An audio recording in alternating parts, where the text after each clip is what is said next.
Olá, boa noite. Estamos no ar com o Brasil em Pauta. Em 7 de setembro de 1822, Dom Pedro I proclama a independência do Brasil de Portugal depois de mais de 3 séculos de história entre os dois países. O Brasil passaria a construir seu destino de forma independente, com todas as implicações que isso representa, os desafios e os riscos para garantir a soberania e formar a identidade nacional. E como nos aproximamos de mais um 7 de setembro, eu recebo hoje no Brasil em Pauta o ministro-chefe do Gabinete de Segurança Institucional da Presidência da República, General Augusto Heleno. Boa noite, ministro. Boa noite, é um prazer estar aqui. É uma honra poder participar de um programa, principalmente para tratar do 7 de setembro. Então, sempre é uma alegria muito grande. Nós agradecemos a presença do senhor aqui nesse programa e eu queria começar a nossa conversa um pouquinho dialogando com a abertura do programa. Muitos historiadores consideram que em 7 de setembro de 1822 começa a se formar ali a identidade do brasileiro, a consciência nacional. O senhor também avalia dessa forma? Eu também avalio dessa forma porque, se a gente considerar os meios de comunicação daquela época e o grau de conhecimento que a população tinha dos fatos que aconteciam no país, nós vamos perceber que quem participou ativamente desse caminho do Brasil até o 7 de setembro foi a aristocracia brasileira. O povo brasileiro não tinha ainda esse sentimento de nacionalidade, esse sentimento de ansiar pela independência, querer ser um país livre, independente, capaz de aparecer no cenário mundial como um país até que teria um futuro excepcional. O Brasil ficou independente sem que a sua população tivesse plena consciência do que isso significava. Então, naquele momento, realmente, nós podemos considerar que começou a surgir a nacionalidade brasileira. Essa identificação do brasileiro com um país de origem, com uma coisa que estava surgindo ali. Houve um amadurecimento do país em relação à independência. O Brasil foi percebendo que ele tinha condições de caminhar com as próprias pernas. Houve um incidente histórico que apressou isso e acabou dando a uma boa parte da nossa elite essa participação, né, nos destinos do Brasil e essa consciência. Nós podemos ficar independentes, que foi a vinda da corte para o Brasil, né? A vinda de Dom João VI para o Rio de Janeiro fez com que o Brasil se conscientizasse, não, peraí, agora nós temos condições de começar a pensar na nossa independência. Porque quando Dom João VI vem com a corte, são milhares de pessoas ao Brasil, ele faz uma transformação no Rio de Janeiro. Claro. Né? Urbanística, a própria imprensa que não existia passou a existir quando ele chega no Brasil. Então foi um fato marcante ali a chegada do Dom João VI e com certeza, como o senhor aponta, ali deve ter, o embrião deve ter surgido ali, né? Sim, claro, eu não tenho dúvida. Foi uma evolução muito grande nas instituições brasileiras, as próprias instituições bancárias, né? Que foram surgindo. As próprias, não vamos chamar de forças armadas, mas as instituições armadas começaram a ser formadas no Brasil. Leva algum tempo, mas sem dúvida isso foi uma obrigação que acontecesse. Então, isso aí mudou um pouco a constituição da nossa árvore genealógica do país, né? E é claro que também com essa transformação, o brasileiro ali ele vai sentindo que é um desafio formar um país, não é uma coisa simples também, né, general? Lógico.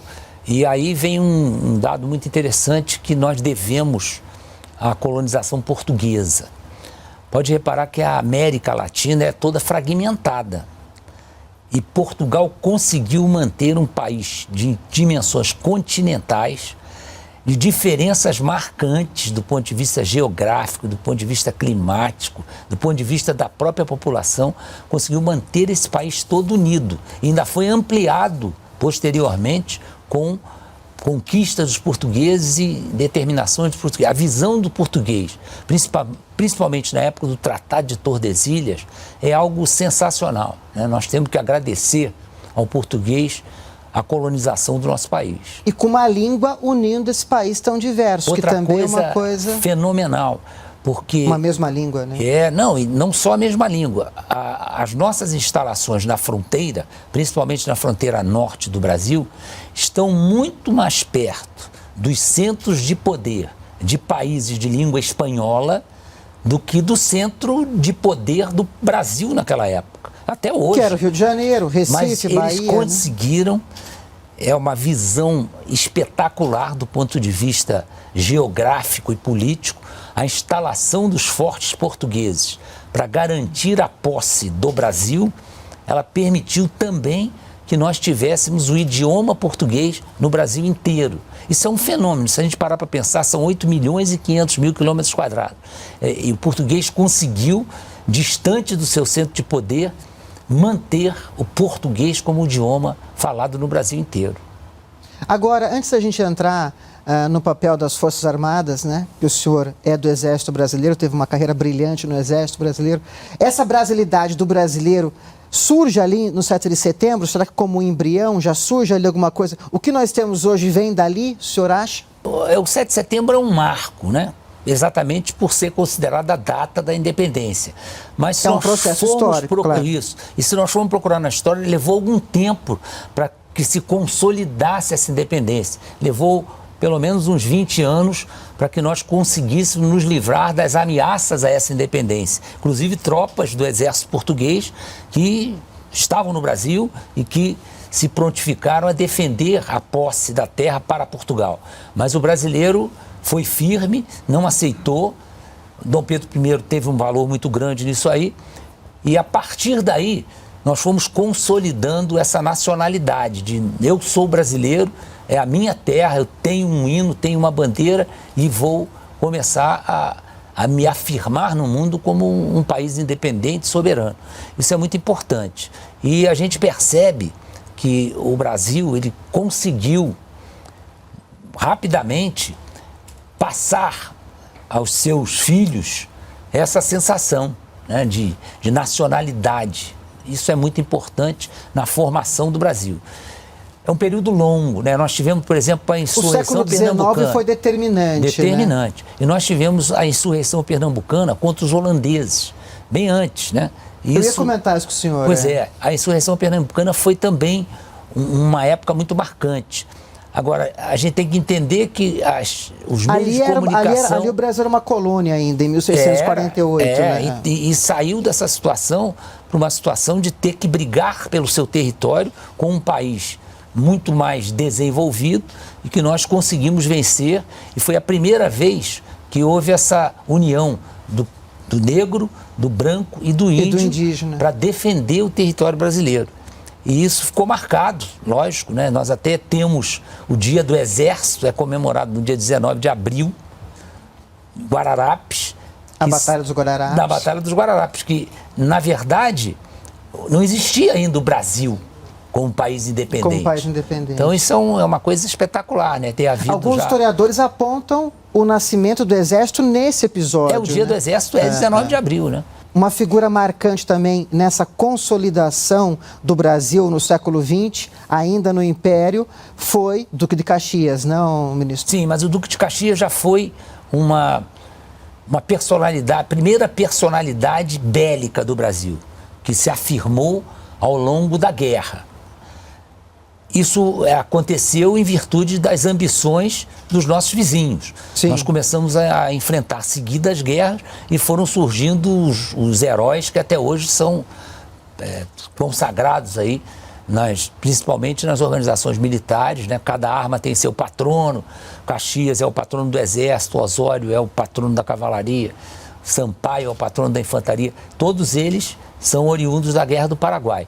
Foi um feito histórico do Brasil, uma vez que o Solano Lopes era um líder para o Paraguai, com ideias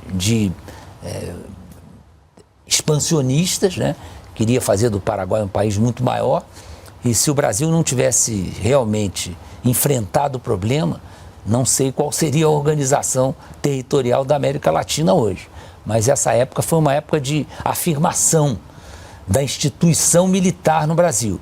Houve batalhões de voluntários da pátria, houve batalhões formados com voluntários do Rio Grande do Sul, que empregaram seus próprios cavalos, que era o grande meio de transporte, para criar uma cavalaria, para integrar o Exército. Então foi uma mudança muito grande no Exército Brasileiro que aconteceu com o início da Guerra do Paraguai, em 1860. Agora, oficialmente, o senhor pode me corrigir, 1822 marca o nascimento do Exército no Brasil e da Marinha. A gente pode dizer que no decorrer do século XIX, as Forças Armadas, que nessa época nem tinham esse nome, elas contribuíram para essa consolidação do Brasil a partir de 7 de setembro ali, para essa estruturação do Brasil em termos de pensamento, em termos de ações. Como é que o senhor vê essa questão? Não tem dúvida, porque essa é uma parcela fundamental, principalmente num país do tamanho do Brasil, com as responsabilidades territoriais e populacionais que o Brasil tem. Não poderia existir um país desse tamanho, com essas responsabilidades em termos da sua população, sem que nós tivéssemos forças armadas organizadas. E a independência possibilitou e obrigou, né, que nós nos organizássemos militarmente, mas é uma evolução longa, né, para que acontecesse isso, para o serviço militar virar obrigatório. Isso tudo foram evoluções que foram acontecendo ao longo do tempo e pelas necessidades que foram acontecendo. E nós tivemos esse sentimento de brasilidade muito consolidado ao longo do tempo.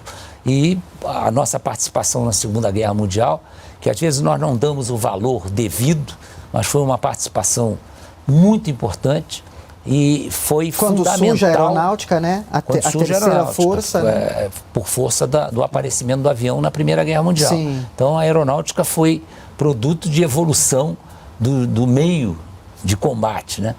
E nós já tínhamos essa percepção da necessidade de forças armadas organizadas para a estrutura do país.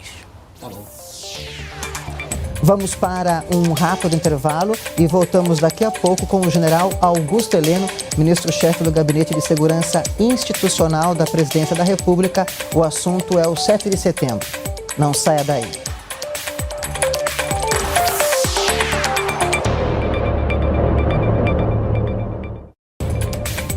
Voltamos com o Brasil em Pauta. O entrevistado do programa é o ministro-chefe do Gabinete de Segurança Institucional da Presidência da República, general Augusto Heleno.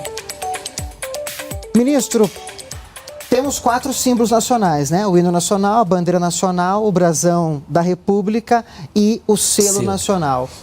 As Forças Armadas também, o senhor considera que seria um símbolo que se identifica com essa questão do Brasil, que foi construindo essa identificação com o Brasil? Falamos aqui do século XIX, mas principalmente no século XX.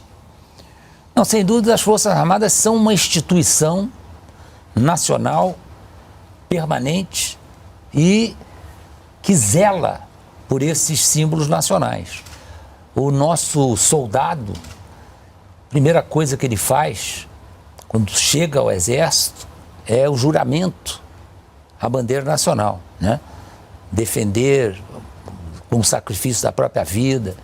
Então isso aí marca, a partir daquele momento, um novo cidadão, um cidadão que está comprometido com a sua pátria.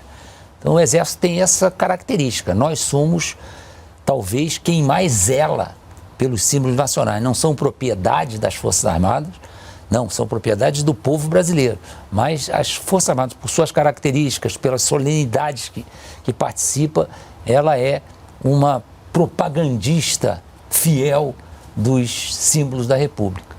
Tem essa identificação com... Não tem dúvida. E a gente, às vezes, já em algumas épocas, nós nos ressentimos pela falta de cultivo do respeito aos símbolos nacionais, né? Principalmente a bandeira nacional andou uma época aí relegada a um segundo plano inexplicável e nós precisamos continuar zelando pelos símbolos nacionais. Eles são um grande sustentáculo desse espírito de brasilidade. E o senhor considera que essa é uma marca do governo do presidente Jair Bolsonaro, quer dizer, resgatar esses símbolos nacionais?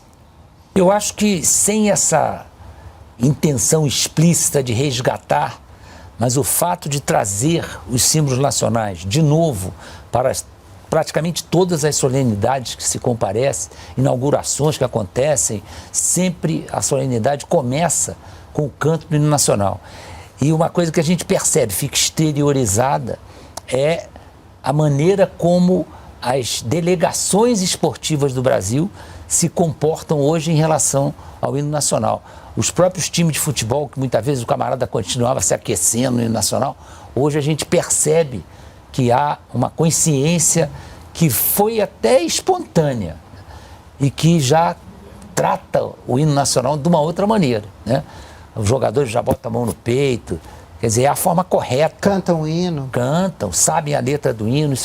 A gente vê muitas vezes, o pessoal diz que canta a capela, né? A banda encurta o hino nacional e o povo continua cantando, né?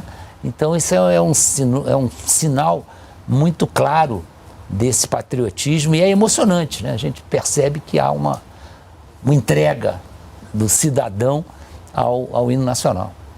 E o 7 de setembro também é, de uma certa forma, essa questão da nação, da pátria, quer dizer, isso vem muito à tona no 7 de setembro, né, Sim, general? E também, eu acho que isso foi uma coisa que aconteceu de alguns anos para cá, é a participação escolar no 7 de setembro, que também vai impregnando, né, desses valores, que são valores do patriotismo, que a gente nós não podemos relaxar quanto a isso. Isso é muito importante, né, para a formação do povo brasileiro, é muito importante esse respeito ao hino nacional, à bandeira. Então eu acho que isso é muito importante e tem que continuar a ser cultivado.